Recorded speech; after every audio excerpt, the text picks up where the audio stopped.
A Grande Esperança. Tema 16.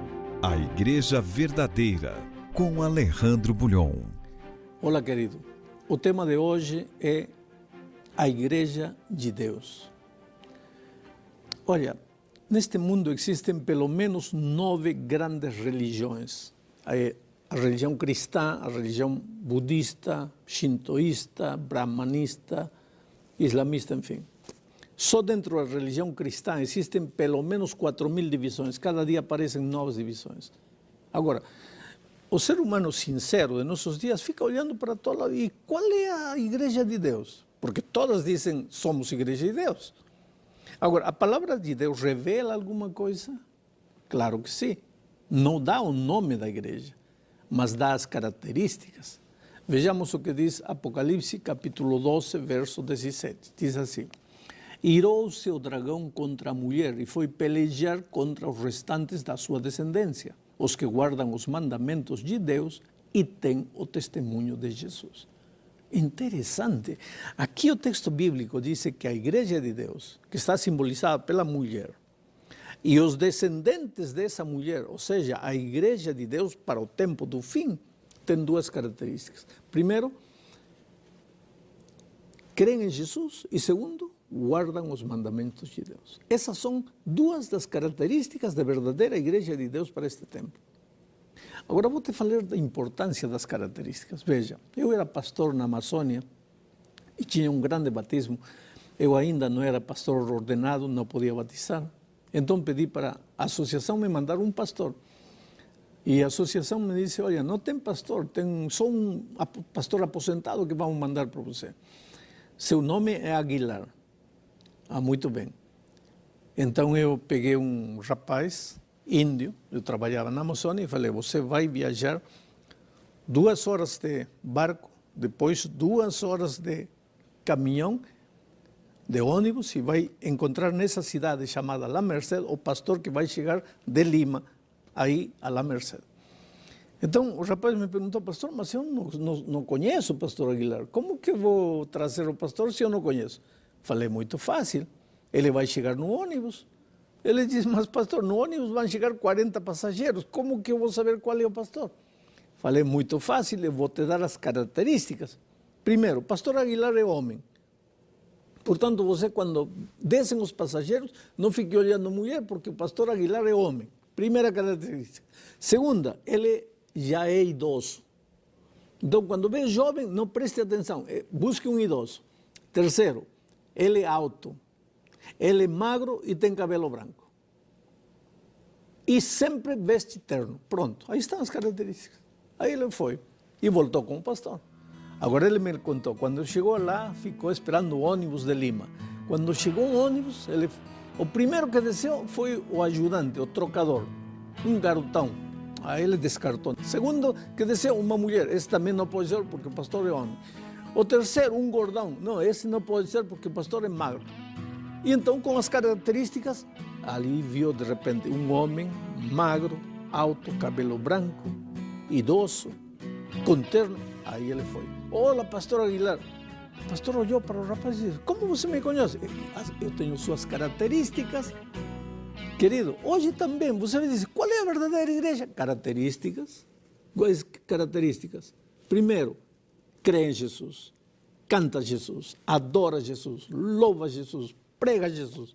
E segundo, guarda os mandamentos de Deus. Agora, se uma igreja diz assim, eu amo Jesus, eu creio em Jesus, eu creio na graça de Jesus, mas os mandamentos já não servem, já não tem a característica, já não tem. E se uma igreja diz assim, os mandamentos salvam, os mandamentos valem, os mandamentos são importantes, Jesus não tem importância, também não tem a característica de Deus. Tem que ter as duas características, senão não é a igreja de Deus. Tem mais. Quem é a cabeça desta igreja? Quem dirige esta igreja? Não é pastor, não é homem, não é uma comissão. Quem é que dirige esta igreja? Vamos a ler o que diz Colossenses, capítulo 1, verso 18. Ele, falando de Jesus, é a cabeça do corpo da igreja. Ele é o princípio, o primogênito dentre os mortos, para que em todas as coisas ter primazia. Ele, Jesus, é a cabeça da igreja. Querido, a verdadeira igreja de Deus nesta terra crê em Jesus, prega Jesus, ama Jesus, vive Jesus e obedece Jesus. Jesus é o centro, é a coluna, é a pedra principal desta igreja. Tudo que acontece na igreja acontece em torno de Jesus. Os seres humanos pecadores somos atraídos a Jesus. É Jesus que governa a nossa vida. É Jesus que nos leva de aqui para lá. Nós obedecemos às ordens de nosso comandante Cristo Jesus. Sem Cristo não há igreja. Sem Jesus não há igreja. Não é o que os pastores dizem. Não é o que a comissão diz. Não é o que a tradição diz. Não é... Sabe por quê? Eu sou parte desta igreja por um simples motivo.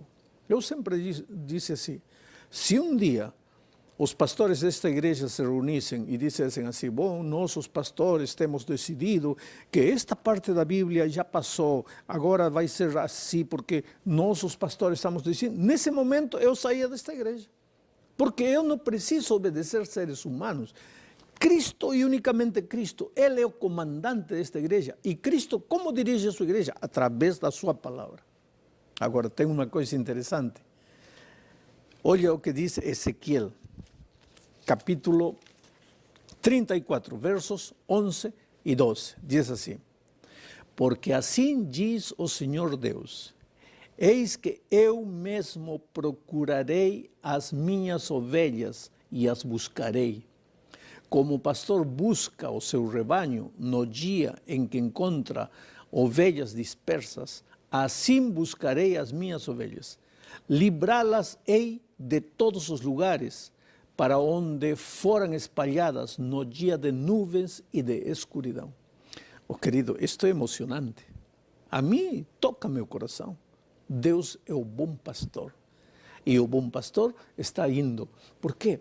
Embora Deus tenha uma única igreja que tem as características bíblicas da verdadeira igreja de Deus, embora isso é verdade, Deus tem ovelhas espalhadas por todos os lugares, em todas as igrejas, em todas as filosofias de vida, em todas as maneiras de pensar. Deus tem filhos maravilhosos espalhados. E que diz Deus agora? Eu sou o pastor e eu vou ir e vou trazer minha ovelha de lá para o rebanho. Vou trazer a ovelha para o redil. Vou trazer a outra de lá para o redil. Vou procurar a outra de lá para o redil. Por quê? Porque hoje, disse ele, as minhas ovelhas estão espalhadas por toda a face da terra e vou reuni-las para o grande dia da volta de Cristo. Que coisa maravilhosa! Mas o que fazem as ovelhas quando ouvem a voz do seu pastor? Vejamos o que diz São João, capítulo 10, versos 14 e 16. Eu sou o bom pastor, conheço as minhas ovelhas e elas me conhecem a mim. Assim como o Pai me conhece a mim e eu conheço o Pai, e dou a minha vida pelas ovelhas. Ainda tenho outras ovelhas, não deste aprisco. A mim me convém conduzi-las. Elas ouvirão a minha voz. Então haverá um rebanho e um pastor. Que maravilhoso este texto. Minhas ovelhas me conhecem, eu conheço minhas ovelhas. E quando eu chamo, as minhas ovelhas vêm. A minha pergunta para você, é você a ovelha do Senhor? Você acredita que Jesus morreu por você? E se você entregou seu coração a Jesus, está disposto a ouvir a voz de Deus? Está disposto a ser trazido para o reino de Deus? Oh, querido, às vezes eu me preocupo, sabes? Porque quando eu leio o capítulo 7 de São Mateus, por exemplo, eu encontro aqui em São Mateus 7 uma coisa muito, muito interessante. Quando Cristo voltar, muitos dirão, Senhor, em teu nome nós não profetizamos? Em teu nome nós não fizemos milagres? Em teu nome nós não expulsamos demônios? E Jesus lhes dirá, sim, mas eu não vos conheço. Mas, Senhor, não diga uma coisa dessas. Como não me conhece, Senhor? Se eu expulsava demônios, se eu fazia milagres, se eu pregava a palavra, se eu estava na igreja, como não me conhece? Não, não vos conheço. E então a palavra de Deus diz: nem todo aquele que me diz Senhor, Senhor, entrará no reino dos céus, mas aqueles que fizeram a vontade de Deus. E onde está a vontade de Deus? Aqui, na sua palavra. Isso é muito sério. Por isso, querido, todo dia eu tenho que me preocupar, perguntar para mim mesmo: para onde estou indo? Estou indo para onde meus conceitos me levam? Meus preconceitos me levam? Meu coração me diz? Minha tradição me ordena? Meus pais fizeram assim? Para onde estou indo? Ou estou indo para onde o meu pastor quer me levar? Onde estou? Porque o fato de que eu sou pastor não vai me salvar. Quando Cristo voltar, eu posso dizer: Senhor, mas eu pregava em estádios, muita gente aceitava. Ele vai me perguntar assim: você fez minha vontade? Você ouviu minha voz? Você veio a mim? Hoje é o dia de boa nova. Hoje é o dia de salvação.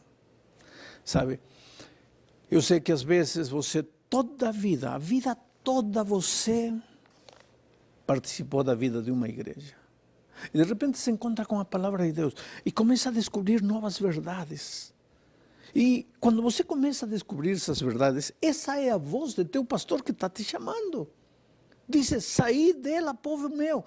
Deus diz: sai, vem a meu aprisco, vem à minha igreja, vem a congregar com meus santos. E você luta e luta. Outro dia um jovem universitário me dizia, depois de estudar a Bíblia comigo, disse: pastor, quer dizer que toda a minha vida eu estive errado?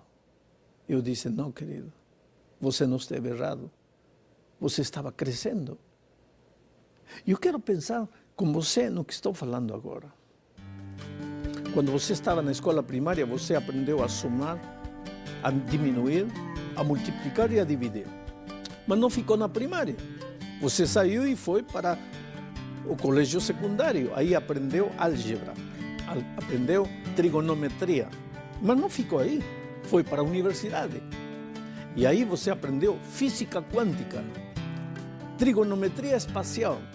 Agora, seria justo, quando você descobrir os mistérios da física quântica, olhar para seus anos de primária e dizer assim: quando eu estava no curso primário, eu estava equivocado, eu estava errado. Estava? Não estava.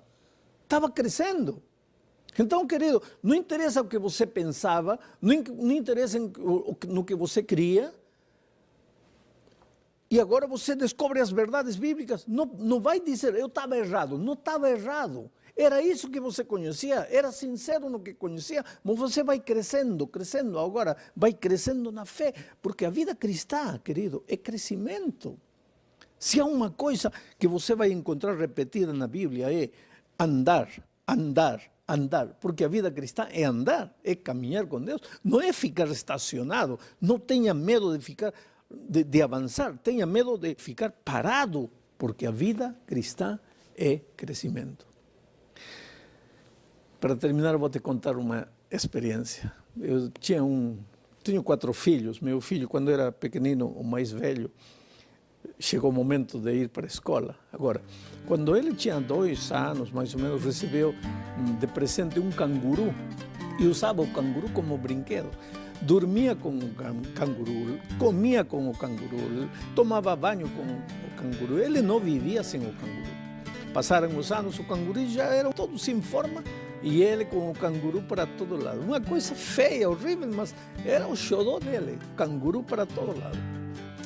Aí um dia, querido, chegou o momento de ir para a escola. A mãe vestiu o uniforme, primeiro dia da escola eu entrei para levá-lo, aí ele estava aí, uniforme bonito, mochila, tudo, canguru na mão. Falei: filho, você não vai levar esse canguru velho? Não, se eu não levar, eu não vou. Ah, tudo bem, levo. Foi lá, ao meio-dia voltou chorando: nunca mais vou para a escola, porque toda a gurizada riu dele com o canguru velho. Aí eu me sentei: filho, olha, Eu também fui criança do jeito que você. Eu também tinha meu brinquedo. Eu cresci, eu tinha que ir para a escola, e depois tinha que ir para o colégio, e depois tinha que ir para a faculdade, porque a vida é crescer, crescer, crescer. E você vê que tem que deixar o canguru para ir para a escola. Entendeu? Entendi. Então, amanhã não levo canguru? Não levo. Na manhã seguinte, na hora de ir para a escola, eu entro no quarto, ele estava uniformizado, tudo bonitinho, canguru na mão.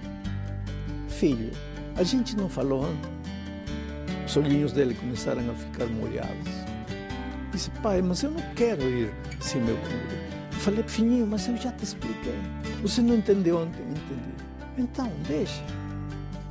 Aí ele deixou. E eu fui. E ele avançou até a porta. E da porta, olhou para o canguru. Falei, filho, vamos. E ele olhou para o canguru. Eu não sei o que ele pensava na cabecinha dele.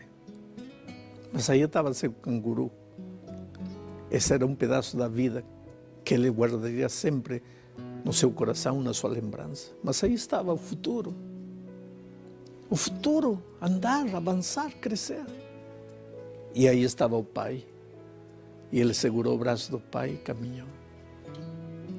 Oh, querido, quando você começou a estudar a palavra de Deus, você descobriu verdades. E às vezes é preciso deixar o canguru e continuar avançando. Hoje é o dia de boa nova. Hoje é o dia de salvação. Não tenha medo, porque teu pai está a teu lado. E ele vai te levar de vitória em vitória, até a vitória final. Que Deus te abençoe. Se a vida te ferir, com força te atingir, dardos de aflição, se a dor é tanta que já sufocou a esperança que restou no coração.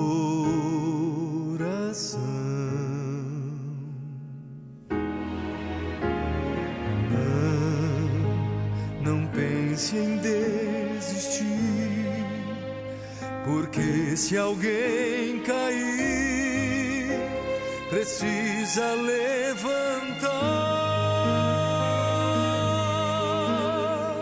Se a vida já te machucou, e se alguém te abandonou, Jesus enxerga tudo e diz assim: minha graça te basta, meu filho. Tem coragem, não deves temer. Eu serei teu abrigo no frio, e os meus braços irão te envolver. Se difícil se torna o caminho, se não dá pra saber o porquê, meus cuidados, amor e carinho, os teus olhos de fé podem ver.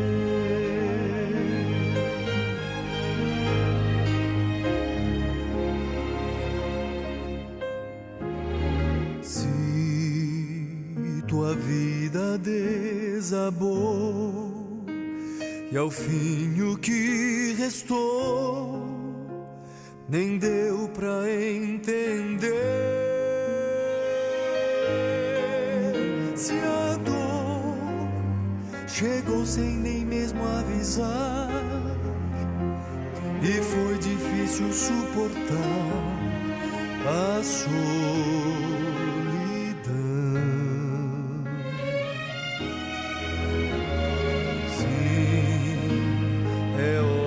de implorar, buscar e encontrar conforto do Senhor.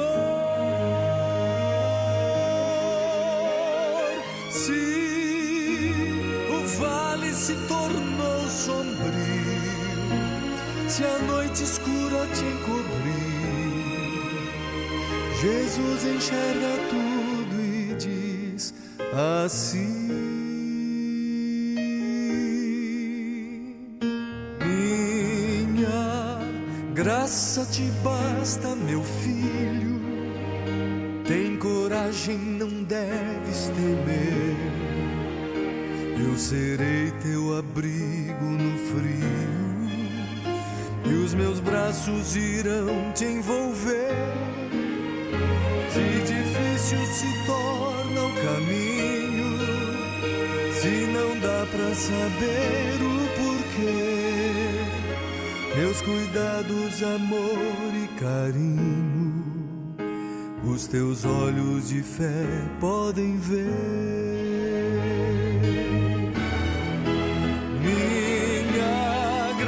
Te basta, meu filho, tem coragem, não deves temer, eu serei teu abrigo no frio, e os meus braços irão te envolver. Se difícil se torna o caminho, se não dá pra saber o porquê, meus cuidados, amor e carinho, os teus olhos de fé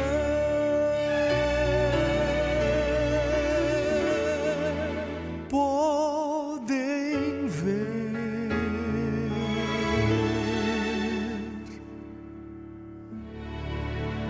Então, agora que você conhece a Igreja Verdadeira, você deve estar se perguntando: o que eu devo fazer agora? Bom, esse é o tema do próximo estudo. O pastor Bulhon vai nos ensinar por que eu devo ser batizado. Enquanto você medita na Igreja Verdadeira e já pensa na sua decisão diante disso, feche os seus olhos para orar. Querido Pai, obrigado porque o Senhor não nos deixou no escuro e a Tua palavra apresenta as características da verdadeira igreja nos últimos dias. Ó querido Deus, esse Teu filho e essa Tua filha querem fazer parte dessa igreja. São sinceros no seu coração. Não querem viver no engano, Senhor, e por isso estão tomando a sua decisão diante do Senhor nesse momento. Aceita a sua escolha e abrace-os com teu braço de amor e bondade. Em nome de Jesus. Amém.